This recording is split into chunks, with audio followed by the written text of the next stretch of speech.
সম্মানিত সুধী, যে কথা বলতেছিলাম, আমরা কোথাও গেলে এক সপ্তাহের জন্য বলেন অথবা 3-4 দিনের জন্য বেড়াইতে গেলে, সফরে গেলে, আমরা যে কয়দিন থাকবো ওই কয়দিনের জন্যই আমরা প্রস্তুতি নিয়ে যাই।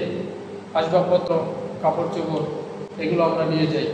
যদি বলি যে আরও বাড়িয়ে নিয়ে যান, তখন সেই লোকটি বলবে যে না, আমি তো কিছুদিন পরে চলেই আসবো, আমি তো সফরে যাইতেছি 4 দিনের জন্য, 1 সপ্তাহের জন্য, 10 দিনের জন্য। অতএব সে বেশি প্রস্তুতি নেয় না, বেশি আসবাবপত্র নেয় না, মোটামুটি ওই কয়দিন থাকার জন্য যে পরিমাণ দরকার সে ওই পরিমাণ নেয়। দুনিয়াটাও আমাদের ওইরকমই একটি মুসাফিরখানা। কেউ 60 বছর, কেউ 50 বছর, কেউ 100 বছর এখানে থাকবে, জীবনযাপন করবে, তারপরে চলে যাবে।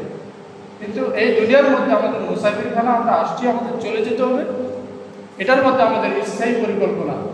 এরকমভাবে দুনিয়ার পিছনে আমরা ছুটলাম। বাড়িঘরের ক্ষেত্রে বলেন, ব্যবসা বাণিজ্যের ক্ষেত্রে বলেন, সব দিক দিয়ে আমরা যেমন এই দুনিয়া ছাড়বো না, কোনোদিন যাবো না, আমাদের স্থায়ী পরিকল্পনা দুনিয়ার মধ্যে। কিন্তু যে কবরের মধ্যে, যেখানে আমাদের আসল বাড়ি, আসল ঘর, সেই কবরের মধ্যে আমাদের থাকতে হবে শত শত, হাজার হাজার বছর, সেখানে আমাদের থাকতে হবে। সেই ঘর নিয়ে, সেই আসল বাড়ি নিয়ে আমাদের কোনো পরিকল্পনা নেই, কোনো চিন্তা নাই।